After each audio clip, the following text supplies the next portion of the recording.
আল্লাহ বলে গিদও কব ওইটা নাকি মায়ের লোককে ঠকাই বলে কয়েছেন হ্যাঁ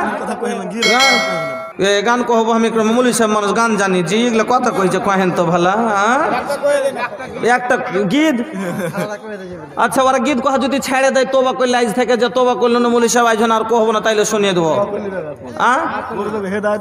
ওরে আল্লাহ মা খালা তোবা করে লাও খবরদার যারা গীত কইবার সাজা জানো ভালো করে আগে সাজাটা শুনে লাও কিয়ামতের দিন এই চিৎকারের কারণে এই সুরের কারণে ইয়াতে আমি বলছি মুমফলি কোটাও দিবে বিজয়হার বেটির লেগে শুনেল মাখালা ভালো করে শুনেলেন আল্লাহ পাক রাব্বুল আলামিন কোরআনের মধ্যে মায়া লোককে কথাটা যে কইতে কয়েছে তো কথাটাকে একটু লচ দিয়ে সুন্দর করে একটু লুচি কইতে মানা করেছে যখন কথা কইতে কথাতে লোচ দিয়ে টান দিয়ে কথা কইতে মানা করেছে তাহলে সুর দিয়ে কুণ্ঠে পাইলে তুমি গীত কইবে খবর এ কারণে কিয়ামতের দিন এইসব মহিলারাকে আল্লাহ জিভাতে শিখ ভরে মধ্যখানে জাহান্নামে লটকে রাখবে যেমন মাছ পুড়াই মধ্যখানে শিখ ভরে দেয় গোস পুড়াই লোকটিকে দেয় বাগুন পুড়াই ওরকম করে মদ দোকানে লটকে রাখবে হ্যাঁ কইছে যে মৌলী সাহেব একটু বিহার বাড়ি হাসির হসন না করলে কি হয়েছে হাসতে হাসতে করলে গুণ হ্যাঁ কাইন্দা মাপ পাইবে না এই একটু একটু করতে করতে তুমি বিশাল গুনাহ করে বসে আছো কত রকমের ডারামা চলছিল কত ডারামা জানেন আল্লাহ রে আল্লাহ ওই গীত তেমনি কহিনি বিহার বাড়ি গেছি আরমান করে জাফর দিয়েছে যে মৌলভী জামাই মৌলভী সাহেবকে জাফর দিয়েছে গেছি ফের বিয়ের দিন রাইতে তো নাকে কইছে জি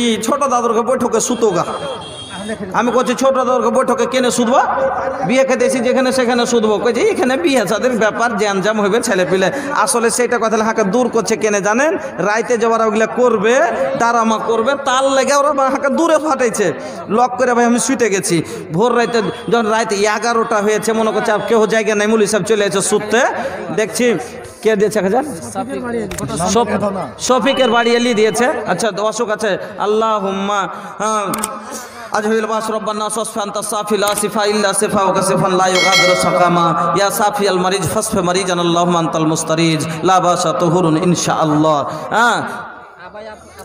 রাত যখন 11টা হয়েছে দেখছি সবটি মায়ের লোকটা এগিয়ে তো গোল হয়ে বাড়িয়ে গেল আমি জানলার খিড়কিতে একটু টাইনে দেখছি যে থাম এরা কী করছে দেখবো নকল করবো আর ঘে সবটি গোল হয়ে ভাই খাড়ো হয়ে গেল আর খাড়ো হয়ে বাদে তখন একটা বেটি ছেলে গেল ফুল প্যান্ট পিন্ধে চলে এলো ফুল প্যান্ট পিন্ধে আর একটা ওই চালিয়ালা টুপি গেলা মাথায় দিয়ে এলো আর দিয়ে আইসে এবার মধ্যখানে ভিড়েছে সবটি মিলে ধরেছে কি কইছে শুনে যাও এবার আর আমি দেখছি ছাগল বেঁধে দিতে গিয়াছ মারে ধীরে ধীরে কালো হতে ছোড়াটা মারে ধীরে ধীরে আমার আঁচল ধইরা টাইনা ছল মারে ধীরে ধীরে ওই যে ছুরিটা ছোড়াবই না যে আঁচল ধরে ধরে টানছে নাটক করছে গেলে দিয়ে তখন খোঁটা ঠুকছে ভিতরে শুধু খটখট করে দিয়ে তখন এরই মধ্যে কি যে হলো না হলো কইছে আমার মাথা এরকম এরকম করছে ভিতরে এরকম করে দেখাচ্ছে আমার মাথা টলমল করেছে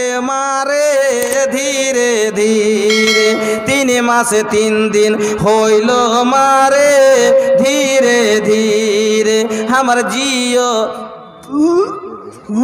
এরকম এরকম ভিতরে করছে না কত মজা লাগছে করছে মানে এর মধ্যে ফের পেটে বাচ্চাও হয়ে গেছে আস্তাগফিরুল্লাহ কইছে জিও হ্যাকে হ্যাক করেছে মারে ধীরে ধীরে এত ফালতু কথা কেউ কহে জি এত নোংরা কথা গান্দা কথা যেমনই এতখানি কহা হয়েছে তুমি কইছে এই কেউ আছিস লাঠি নিয়ে নে পাক করবি না কে ই যে নিজে এগুলো কথা কইছে আর যে ছিটে চারিদিকে পালাল ছেড়ে সুবহানাল্লাহ এগুলো কোন গীত হইলো আরো কত ঝুঠা ঝুঠা গীত কি কইছে জানেন কইছে আষাঢ়ে শাওন আশ্বিন রে মাসে ঘাসো করে রে সন সন আনারে জানারে লাল সেনা ঘাসো কাটারে রমজান সেনা ঘাসো কাটারে রমজান বুনিয়া লিলে রে সাল আনারে জানারে লাল আচ্ছা ঘাসের সাল হয়েছে কোনোদিন বাপ জন্মে দেখাতে পারবে ও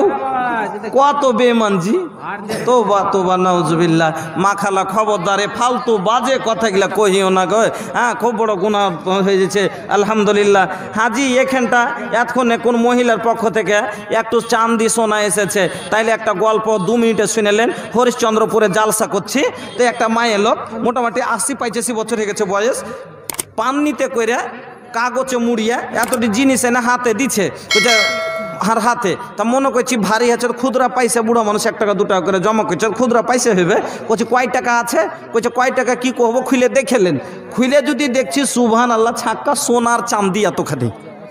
বলছি এতগুলা ছাঁচে সোনা চাঁদি নাকি? কোনটা পাইবে আজকে যুগে এতখানি সোনা চাঁদি? কইছে মাওলানা আমার বয়স দেখলাম যে 80-85 মানে কি অনেক আগে দিনে পুরাতন। বাপের একটাই বেটি আমি, আর বা শ্বশুরের একটাই বহু, করোড়পতি বাপের বেটি, করোড়পতি ঘরের বহু। বাপও দিয়েছিল, শ্বশুরও দিয়েছে, পেনার জন্য দিয়েছিল। যতদিন মানালো অতদিন পড়লাম, আর মানাই না, খুলে নিয়ে এসেছি, জমা দিতে এসেছি। এবার জমা দিয়ে যাব, আবার যখন মানাবে তখন পড়বো। অবাক হয়ে গেলাম, কোন কথা জি? আর কখন ভাইয়াকে মানাইবে যে তখন পিনবে? কইছে আর কখন মানাইবে গহনা? কইছে মৌলভী সাহেব কেমন কথা কইছেন? আপনারা তো বলছেন জান্নাতে কোনো মানুষ বুড়া হয়ে যাবে না, জান্নাতে কোনো মানুষ কালো হয়ে যাবে না, সব যুবক যুবতী হয়ে যাবে। আর যখন জান্নাতে যুবতী হয়ে 18-19 বছরের বেটি ছেলে হয়ে যখন জান্নাতে যাব, হুরের চাইতে বেশি সৌন্দর্য আল্লাহ করবে। সেজে কুজে স্বামীর ঘরে যখন যাব, আমার আল্লাহ বলেছেন যদি স্বামী স্ত্রী দুইজনই নেককার হয়, তার বাল বাচ্চা দুইজনই যদি নেককার হয়, ও আলহাকনা যুরিয়াতাহুম, আল্লাহ বলছেন তাকে জান্নাত আবার এক জায়গায় করে দিব। আলহামদুলিল্লাহ পড়েন। বেটাকে নেক করবেন, বেটা জান্নাতে পাবেন। বেটিকে নেক করবেন, বেটিকে জান্নাতে পাবেন। স্ত্রীকে নেক করবেন, স্ত্রীকে জান্নাতে পাবেন। আল্লাহ বলছেন শোনো, তোমরা যদি সবাই নেক হও, তোমরা যেমন এক পরিবারে ছিলে, তোমার 3টা বেটা ছিল, 2টা বেটি ছিলে, খুশহাল হয়ে সবাই মিলে থাকছিলে, জান্নাতে আবার তোমাদের এক জায়গায় করে দিব।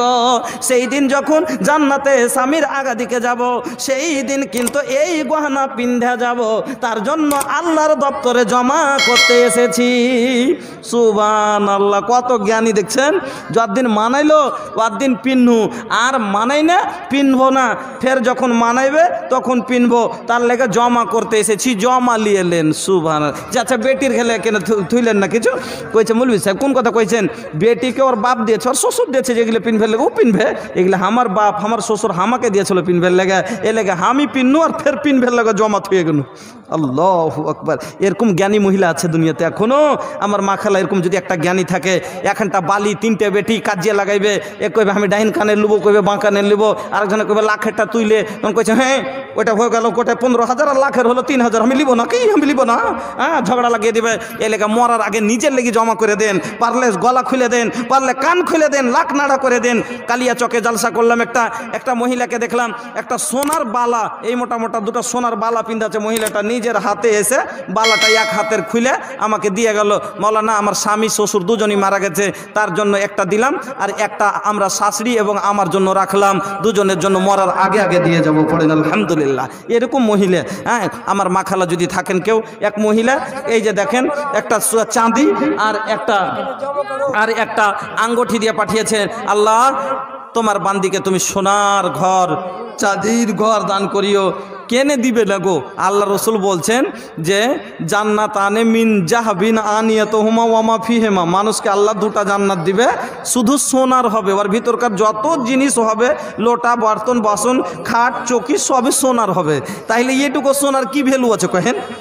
জান্নাত আনে মিন ফিজ্জাতিন আনিয়াতুহুমা ওয়া মা ফিহিমা, নবী বলছেন 2টা জান্নাত হবে শুধু চাঁদির, আর ওর ভিতরে যত সামান হবে শুধু চাঁদির। তাইলে যখন মাটি সোনার, ইট সোনার, ছাদ সোনার, পালং সোনার, এইটুকু সোনার। সালাম হাজারো সালাম, আজকের মতো আমি বিদায় নিলাম। সালাম সালাম হাজারো সালাম, আজকের মতো আমি বিদায় নিলাম।